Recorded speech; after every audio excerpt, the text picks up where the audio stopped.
Chapter 5. Boons granted to Swayambhuva Manu. Om Shri Ganeshaya Namaha. Mudkala Charya continued the narration of the legend. The 9 sons of Brahma mentioned earlier commenced severe penance. They meditated on Ganesha in their hearts for 1,000 heavenly years. They worshipped him by chanting the Ekakshara mantra, living only on air, and propitiated Ganesha. Ganesha, the one who loves his devotees, was happy and manifested, mounted on a moshaka to grant a boon. Seeing the effulgent Lord, whose luster was comparable to infinite suns, they were ecstatic. They prostrated to his milder form, which he assumed heeding to their prayers. Daksha and all the Prajapatis were enlightened and humbled by his darshana. The 9 Prajapatis sang hymns in praise of the eternal Supreme Lord Ganesha. The 9 sons of Brahma, Marichi, Bhrgu, Atri, Pulastya, Pulaha, Krutu, Daksha, Angiras, Vasishta were the progenitors of mankind. His 10th son, Narada, declined to partake in the process of creation. He had one daughter, Shatarupa. They extolled Prakriti, Ganesha, Prajapati Krita, Ganesha Stotra. O Vignanatha. They extolled Prajapati Krita Ganesha Stotra. O Vignanatha, we pray to you. You are the witness of everything. We bow to you. You are the universal Atma. You are the form of Swasamvedya. Swasamvedya is to know oneself, but not able to make others comprehend you. A person who eats sugar can understand the meaning of the word sweetness. However, even in the 1,000 words, sweetness cannot be created in another's mouth. One must experience the taste to understand what this means. He continues to pray, I bow to you. To yoga, to the one who protects the world, we bow to you. To the one who bestows the sacred knowledge of Brahma, we bow to you. To the one who can be comprehended only by yogis, to the one who is a bestower of peace bestowing yoga, we bow to you. To the one who assumes several forms such as creator, preserver and destroyer, we bow to you. To the unmanifest one, to the one who is visible in the embodied form, we bow to the unmanifest and manifest one.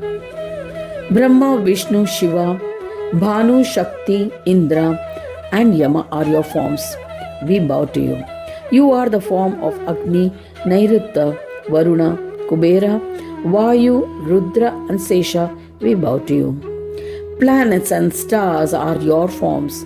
Siddha and Sadhya are your forms. Animals, humans and trees are your forms. We bow to you. You are the beautiful forms of mountains, oceans and rivers. You are the forms of Daityas, Daityanatha and Rakshasas. We bow to you. You are the forms of Anna, Jala. You are the form of the 5 great elements, Panchamahabhutas, the air, earth, fire, water and ether. You are the universal form, the Sarvakara. We bow to you. You are the form of consciousness, Bodharupa, form of knowledge, and the incorporeal Videha. We bow to you. You assume the form of Asat, Sat, Sama, the Shakti, Surya and Vishnu Brahma. O Sadhu ascetic, we bow to you. To Swananda, Ayoga, Yoga, protector of Ganas, bestower of peace. To Ganesha, we bow to you. O Chintamani, you are the enlightener of Chitta and Chittavrittis, tendencies of the mind. Who can praise you in entirety? Therefore, we praise to you, prostrate to you. Mudkala Charya continued the narration saying that in this manner the 9 sons of Vidhi extolled Ganesha and bowed to him. Ganadisha replied, What boon do you desire? I have liked this stotra which you have composed. Anyone who reads it or listens to the Siddhi bestowing stotra with devotion will be blessed with sons, grandsons, wives and will be rid of his infertility.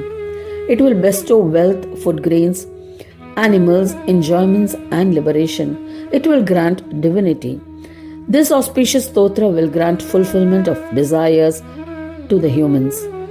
After being blessed with these joy-giving boons, they bowed to him with great devotion and stood with their palms joined in reverence. They said, O Gajanana, if you are pleased, then grant us steadfast devotion by which all the infatuations will be destroyed. O Vignanayaka, grant us unparalleled prowess for creating the universe. O Dundi, grant us whatever we may desire. Ganadisha said, Tathastu, so be it, and disappeared. The 9 sons of Vidhi contemplated on Ganesha and returned to their respective dwellings. Thereafter, Brahmadeva told his most eminent son, Daksha, to perform austerities to propitiate Shakti so that she may be his daughter. Daksha reverentially worshipped Shakti. After 100 years, she was pleased and manifested before him. Daksha prostrated to her and lauded her.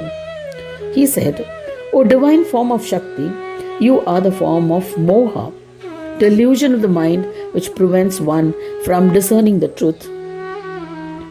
You are Maya, you are the bearer of the world. I bow to you.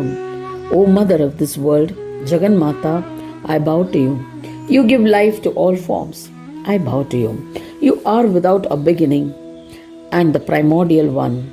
You are the form of Parvati, Gayatri, and Savitri. I bow to you again and again. You are known to Puranas, Purusha, as Prakriti. I bow to you. You enlighten the ones with name and form. You are without attributes, but are the bearer of attributes. I bow to you. Be pleased with me and be my daughter, O Dakshayani. I bow to you. Parvati said to her devotee, Daksha Prajapati, I shall definitely be your daughter and assume different forms in the world. I shall create sons and daughters and populate the world. This stotra that you have composed will be well known, and all desires of the reader or listener will be fulfilled. O Prajapati, thereafter the goddess disappeared in an instant. Mudkala Charya continued narrating the legend to Daksha. Engulfed in ignorance, you were unable to remember the Ganesha mantra. You insulted him, and consequently, Sati burns herself in a yajna pyre to ashes. Vigneshwara made you unhappy. Yet, because of your earlier merits, your memory of Ganesha has been rekindled. Now listen to this nectarous and insatiable legend with devotion. When humans assume a position of authority, they become intoxicated with pride. It is evident that after gaining Rajya Lakshmi, the glory of sovereignty, a human becomes intoxicated with authority and makes mistakes.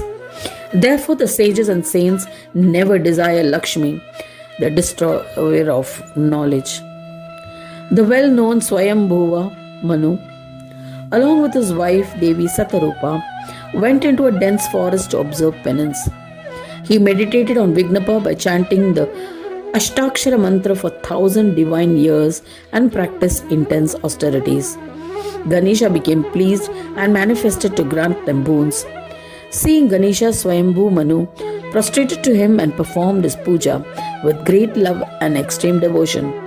Thereafter he sang various hymns in praise of Ganesha. Manu is a title accorded to the progenitor of mankind and also the very first king to rule this earth. Each Manu rules an eon called a Manvantara. Swayambhuva Manu was born as a mental son and Shatarupa as a mental daughter of Brahma. Swayambhu did penance and acquired boons for ruling over the subjects.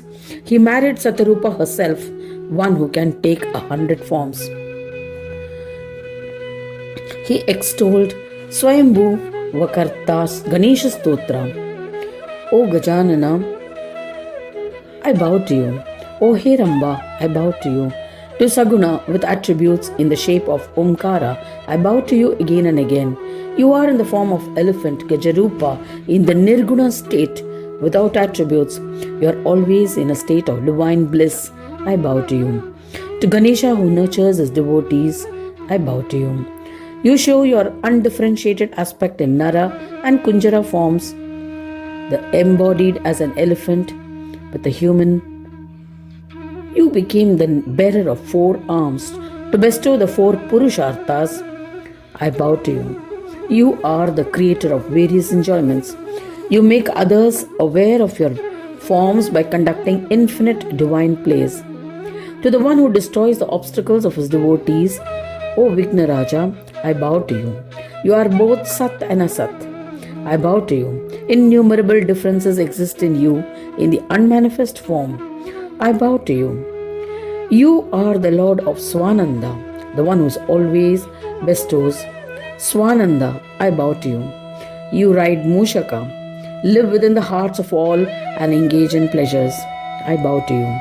You conduct games in the various samudras of nectar. I bow to you. You are the Lord of Siddhi and Buddhi who spreads these 2 mayas of illusion. You make devotees experience yoga. To the embodiment of yoga, my prostrations to you. The 2 mayas are Siddhi and Buddhi, or one who creates Ishvara and one who creates Jivas. The true meaning of the great saying from Vedas and Upanishads, the Mahavakyas, is you, the one identified with Brahma, O Brahma Punja. I bow to you. The Jiva and Brahma are identical, so there is no difference between Atma of Jiva and Brahma. Where Vedas are stunned, yogis, Sesha, and other Nagas, Shankara and other Devas are unable to praise you. How can I describe you in entirety, O Ganadiksha? O Gajanana, I have extolled you by the inspiration received from your darshana. O Ganesha, I am extremely fortunate I could visualize the Lord who was not comprehended even by Vedantas. O Gajanana, Lambodara, I am blessed in the world. O Lord, blessed are my father, knowledge, penance and lineage. My penance and wisdom are blessed by the darshana of your holy lotus feet. In this manner he lauded Ganadisha with various hymns. With great devotion, a feeling of exuberance filled his body. He prostrated to the Lord with great humility and reverence again and again. Ganadisha lifted his ardent devotee and said, O fortunate one, ask for any boon that you desire. The stotra that you have composed is pleasing and will fulfill all desires of readers and listeners. It will bestow sons, grandsons, wealth, food grains, prosperity, and destroy all sorrow. It will bestow dharma, wealth, desire, fulfillment, and liberation. Be steadfast in your devotion, and you will be united with Brahma. There's no doubt about it. Swayambhuva Manu, generous and foremost, was ecstatic and said to Ganesha, O Gajanana, if you are pleased, grant that my devotion to you be steadfast so that I will not be infatuated. O Devesha, grant me the capability to create the universe, ability to follow my dharmas, and capacity to protect my subjects. O Vignesha, grant that whatever I may desire will be fulfilled. O revered one, may I reside among your devotees. Ganesha granted the boons, disappeared, and returned to his abode. Thus ends the 5th chapter titled Boons Granted to Swayambhuva in the 2nd Khanda of the Puran Upanishad, Sriman Mudgal Puran, describing the legend of Ekadanta, dedicated to Sri Gajanana. End of chapter 5.